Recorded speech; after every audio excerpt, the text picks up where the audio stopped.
The cold air moves through the gaps in the timber walls. It carries the smell of wet earth and wood smoke. I watch as a small boy pulls his hands into his sleeves, his fingers red from the morning chill. He does not complain. There is no time for it. The wind has a sharp edge today. It searches for skin, finding every opening in a tunic or cloak.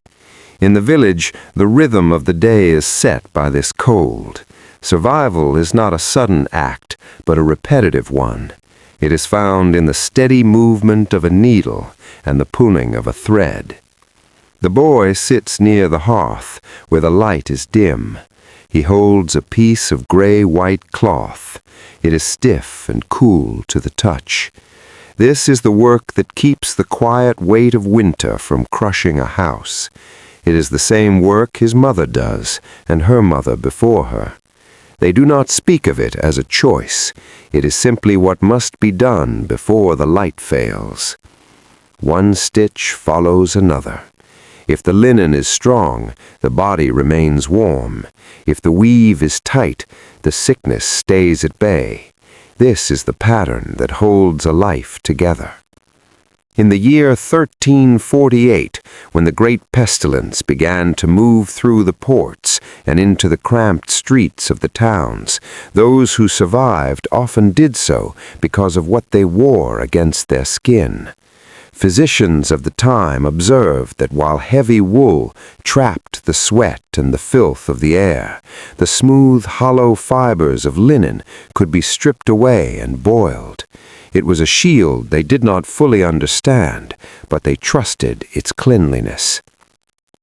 Look at the way the boy handles the fabric. He mends a small tear in a shift. He is 12 years old. At this age, a child in the village is expected to know the difference between a decorative stitch and a survival seam. His mother watches him from across the room. She does not offer praise. She only points to a loose thread near the hem. Linen is not merely cloth here. It is a barrier.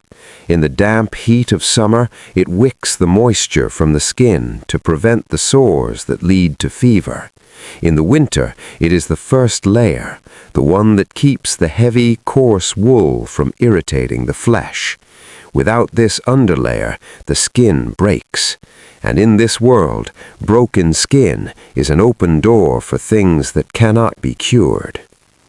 The boy's cousin lies in the corner, wrapped in a long sheet of bleached flax.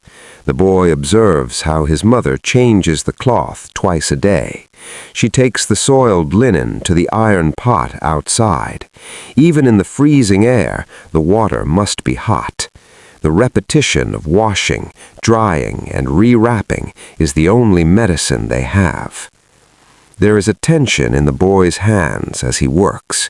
He knows that if he pulls the thread too tight, the fabric will bunch and chafe his cousin's skin.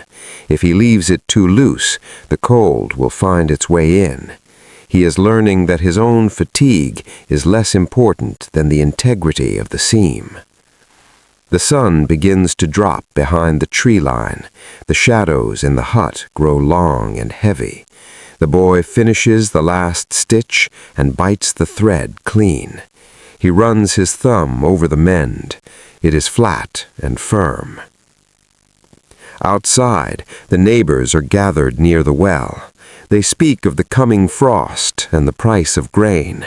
They argue about the best way to layer their clothes for the night march to the next parish. Some believe the linen must be rubbed with herbs. Others say it is the purity of the weave itself that protects the soul. The boy sets the garment aside. His hands are tired, but the work is finished. Tomorrow the flax will be brought out again. The fibers will be combed, the spindles will turn, and the cycle will continue. It is a slow, quiet struggle against the elements, measured in inches of thread. The fire in the hearth settles into glowing coals. The room is silent, save for the wind pushing against the door. The boy looks at the pile of mended cloth and then at the dark world outside. He understands now that a few thin fibers, woven correctly, are more enduring than the stone of the manor house. The smell of rotting stalks hangs heavy over the water's edge. It is a thick, stagnant scent that clings to the skin and the hair of those who work here. I watch the boy stand by the redding pits, his breath visible in the damp morning air. He waits for the plant to break. The transformation of a green stalk into a soft thread is a slow, punishing process. It requires the patience of many months and the strength of many hands. There is no shortcut through the decay. The fiber is hidden deep inside the flax. To reach it, the outer skin must be allowed to rot away in the water. It is a delicate balance. If the plants stay in the pit too long, the fibers will weaken and dissolve. If they are pulled too soon, the woody core will not let go. This is the weight of the season. The boy reaches into the dark water and pulls up a handful of stalks.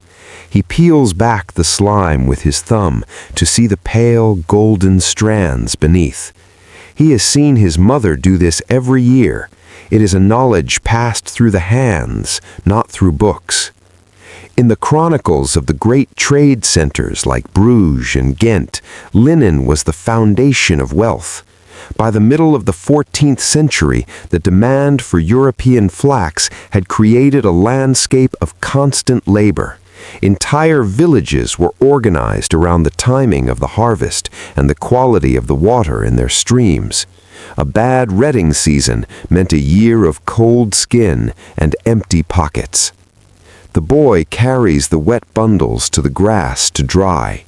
Once the sun has done its work, the breaking begins. He picks up a heavy wooden mallet. The sound of wood hitting flax is rhythmic and dull. It echoes against the walls of the barn. He strikes the stalks to crack the brittle, dried outer shell. It is exhausting work for a 12-year-old. His shoulders ache, and the dust from the flax settles in his throat, making him cough. He does not stop. He knows that if the woody bits, the shives, are not completely shattered now, the thread will be rough and will cause the skin to bleed. Notice the nature of the flax fiber. It is long and remarkably strong, far more so than the cotton used in the distant East. Even when pulled with great force, it does not snap. It is this internal strength that allows it to survive the violence of the tools. The boy moves to the scutching block. He scrapes a wooden knife down the length of the broken stalks to swin away the debris. His mother stands beside him, her own movements faster and more precise. Her fingers are calloused, the skin toughened by decades of pulling and smoothing these same sharp fibers. She watches his technique. She does not speak of the history of the craft, but she demonstrates the angle of the blade. This skill is the only legacy she has to give him. It is older than the kingdom. Archaeologists have found these same fibers in dwellings dating back 30,000 years. The methods have changed little because the plant has not changed. The plant demands this specific labor. By midday, the boy's hands are stained and sore. He begins the hackling, pulling the fibers through a bed of upright iron spikes. It looks like a bed of needles. With each pass, the short, coarse fibers are caught in the teeth, leaving only the long, silken line flax in his hand. He struggles with a tangled batch, nearly tearing the fibers in his frustration. His mother places her hand over his to slow his movement. She shows him how to tease the strands apart. If he ruins this batch, there is no more until the next harvest. The stakes are visible in the small pile of wasted tow at his feet. The sun moves across the floor of the workshop. The air is filled with fine golden dust that dances in the light. The pile of finished fiber grows slowly. It is soft now, almost like hair. It no longer smells of the pit. It smells of the earth and the sun. The boy touches the finished bundle. He can feel the potential in it. It is not yet a shirt or a bandage, but the hardest part of the journey is over. The plant has been broken, and the survival of the village has been secured for another season. The morning frost has turned the thatch white. Inside the hut, the air is so cold it hurts to breathe. I watch the boy, Alric, as he prepares for the day. He does not reach for his heavy wool tunic first. Instead, he reaches for the linen. He pulls a long-sleeved shirt of bleached flax over his head. It is thin, but it is the most important layer he owns. Against his bare skin, the linen is cool for a moment. Then it begins to hold his body's heat. He tucks it tightly into his breeches. This is the barrier. In the winter of 1352, as the cold deepened across the northern plains, those who traveled long distances learned a hard truth. Wool is a provider of warmth, but it is a poor companion to sweat. When a man walks a league in heavy wool, his body moisture traps in the fibers, turning the garment into a damp, freezing weight. Notice the weave of the boy's undershirt. The fibers are hollow. They act as a wick, drawing the dampness away from his skin and passing it into the outer layers of wool where it can evaporate. This keeps his skin dry. In a world where a damp chill can turn into a lung fever by nightfall, staying dry is the difference between working the fields and being buried beneath them. Alric moves to the corner where a group of soldiers has sought shelter for the night. They are preparing for a march. One man sits by the fire, unwrapping a linen binding from his foot. The skin is pale, but intact. He shows the boy how he wraps the cloth around his toes before pulling on his leather boots. Without this foot clout, the stiff leather would rub the skin into a bloody pulp within 3 miles. A soldier who cannot walk is a soldier who is left behind. The linen absorbs the friction. It protects the integrity of the flesh. The boy helps his mother fold a stack of linen sheets. They are plain, undecorated, and grey-white. In the local parish records of this time, linen is often the most valuable item listed in a peasant's will. A set of linen bed sheets is an heirloom. It is not for comfort, it is for hygiene. Linen is one of the few fabrics that can withstand the heat of boiling water without falling apart. Every few weeks, these sheets are taken to the great iron pot. The boiling kills the lice and the mites that carry the spotted fever. Wool would shrink and mat in such heat, but the linen emerges stronger. The boy watches his mother take a scrap of linen to wipe a spill on the table. It absorbs the liquid instantly. He sees how she uses another piece to wrap a hunk of hard cheese, keeping the mold away. The fabric is everywhere, silent and hard-working. A young soldier in the corner grumbles, patting his heavy chainmail and iron helm. He speaks of the strength of steel. The boy looks at him, then looks at the linen shirt the soldier wears beneath his armor. The boy knows that without that soft cloth, the iron would chafe the soldier's skin until it bled, and the sweat would rust the links into his very flesh. The sun is now a pale disk in the sky, offering light but no warmth. Alric finishes his work and prepares to head out into the wind. He adjusts his layers, feeling the linen snug against his chest. He understands the rhythm of the day, the movement, the sweat, the cooling, and the protection. The village survives not because of the walls that surround it, but because of the layers that surround its people. The repetition of washing, drying, and wearing continues, a quiet shield against the invisible threats of the world. The boy, Alric, stands by the stream. He holds a piece of linen in one hand and a bundle of raw wool in the other. He plunges them both into the icy water. I watch him pull them out. The wool is a heavy, sodden mass, dripping and gray. The linen is wet, but it holds its shape. He wrings the linen with a quick, practiced twist. The water leaves the fabric almost entirely. When he does the same to the wool, it remains a damp sponge. He lays them both on a flat stone. In the sharp air, he watches. Within a short time, the linen is merely cool to the touch. The wool remains cold and wet long after the sun begins to dip. This is the nature of the fiber. Under a magnifying lens, if such a thing were common here, one would see that a flax fiber is not a solid hair like wool. It is a hollow tube. This hollow structure allows the linen to move moisture through itself by capillary action. It does not soak, it transports. In the year 1315, during the Great Famine, when the rains did not stop for months, those who wore linen against their skin were less likely to develop the trench rot of the flesh. The fabric allowed the skin to breathe even when the outer layers of leather and wool were saturated. The boy takes a small piece of linen and holds it over the low flame of a candle. It does not melt, it does not shrink, it resists the heat until the moment it chars.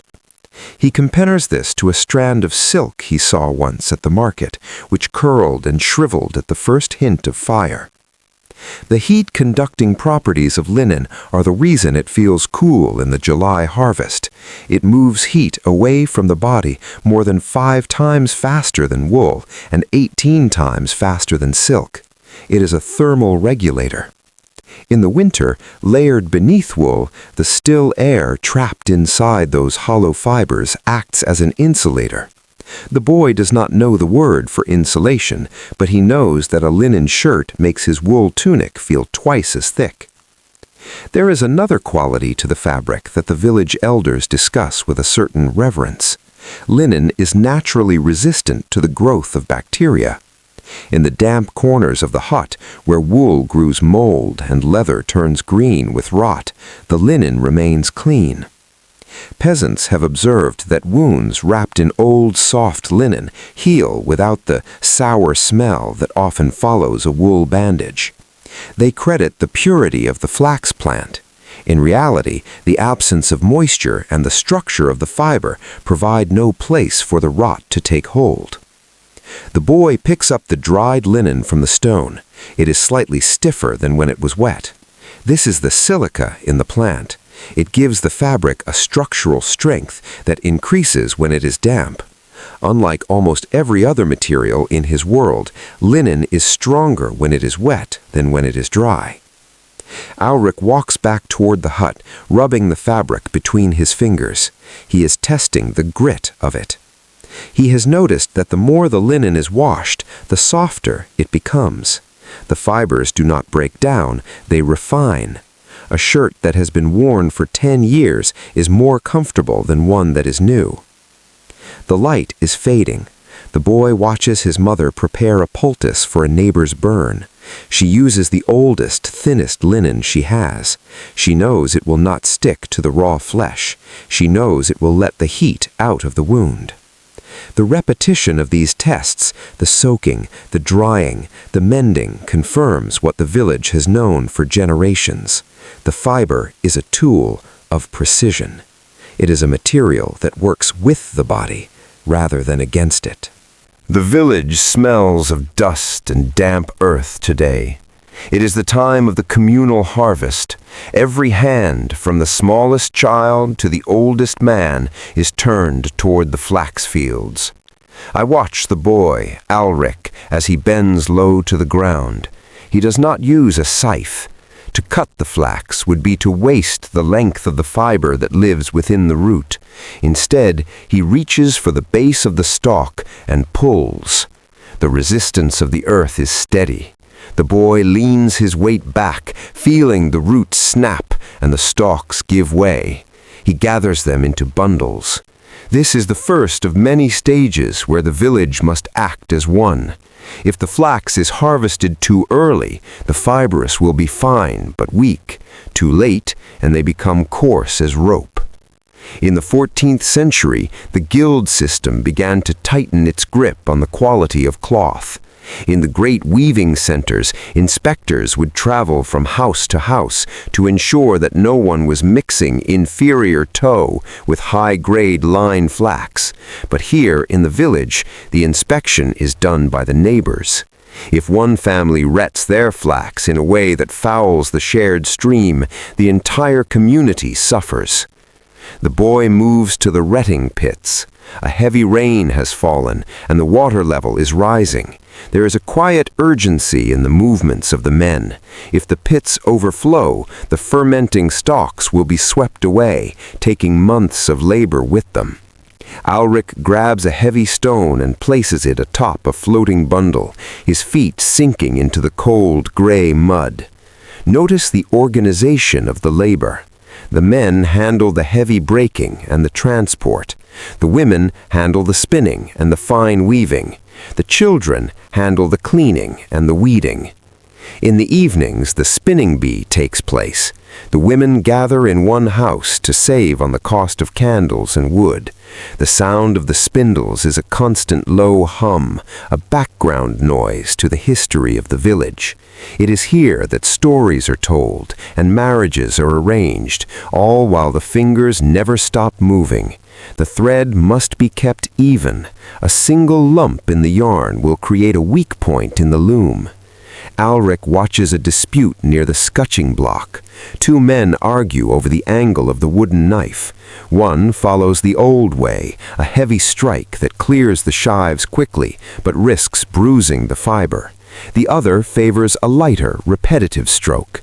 There is no master to settle the debate, only the final quality of the cloth. The labor is not just physical, it is economic. For many households, linen is the rent payer. While the grain from the fields goes to the belly or the lord's granary, the extra linen woven in the winter months is taken to the market to be traded for salt, iron, or silver. The boy sees his mother sitting at the heavy timber loom. The thud of the beater bar is the heartbeat of the house. Thud, clack, thud, clack. She moves with a mechanical grace, her eyes fixed on the tension of the warp. She is not just making a garment, she is weaving the family's security. As the sun sets, the village is covered in a fine layer of flax dust. It settles on the water, the food, and the skin. The work is hard, dirty, and exhausting, yet there is a dignity in the communal effort.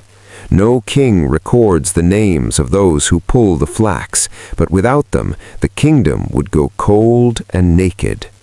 The boy sits on a bench, his hands stained green and brown from the stalks. He looks at the fields now stripped bare. The cycle of the plant is over, and the cycle of the cloth has begun. The sun is low, casting long amber shadows across the village square. Alric is no longer the boy who fumbled with a needle by the hearth. His hands are thick, the skin mapped with the small white scars of a lifetime spent working the flax. I watch as he stands over a young child who is struggling to separate the fibers from a broken stalk. He does not scold the child for his slowness. He simply places his hand over the small fingers, guiding the movement. It is the same weight of the hand his mother once gave him. In the inventories of the late 15th century, even as the world began to change and new trades emerged, linen remained the measure of a household's foresight. A chest filled with linen was a chest filled with time. It represented thousands of hours of pulling, retting, and weaving. It was an insurance against the lean years. When a man died, his linen was often the first thing claimed by his heirs, not for its beauty, but for its endurance. Notice the child's face as he finally pulls a clean, long strand free from the woody core. It is a moment of discovery.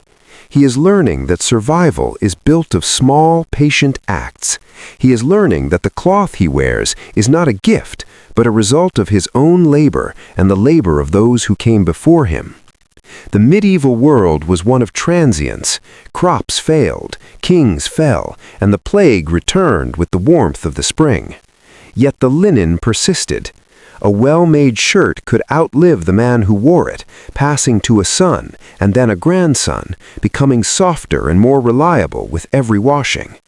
In the great hospitals of the city, the physicians have begun to write more frequently of the virtue of the flax. They have noted that in the cleanest wards, where the bedding is changed and boiled, the air is less heavy with the scent of death. They do not have the tools to see the microscopic world, but they have the eyes to see the result of the routine. Alric walks toward his own home. He stops at the doorway and looks back at the village. The smoke rises straight from the chimneys into the still cold air. He hears the rhythmic thud-clack of a loom from a neighbor's house. It is the sound of a community preparing for the future. The fibers they spin today will be the bandages of tomorrow's accidents and the swaddling cloths of next year's children. There is a profound continuity in this. The flax grows, it is harvested, it is broken, and it is woven. It protects the body until it is worn to rags, and then those rags are often used to make the very paper upon which the history of the world is written. The light fades into a deep violet. Alric enters his house and closes the heavy wooden door against the night chill. He feels the familiar touch of the linen tunic against his skin, a quiet, constant reminder of the strength found in the humble. The story of the village is not found in the grand battles or the gold of the crown. It is found here, in the repetition of the thread and the endurance of the weave. The winter is coming, as it always does, but the chests are full, the layers are ready, and the knowledge has been passed on. History will move on to other materials and faster ways of living, but for now, the village is safe within its threads. Would you like to explore another aspect of medieval life, perhaps the daily routine of the salt miners or the hidden labor of the foresters? If you found weight in the quiet labor of the medieval world, consider how these ancient routines served as the invisible scaffolding for human survival. The history of the commoner is not written in gold, but in the calluses of the hand and the integrity of the seam. To ensure these quiet voices are not lost to time, subscribe to this channel and share this journey with others. Give this video a like and stay tuned. By so doing, you help bring back the forgotten memories of a past that shaped our ancestors.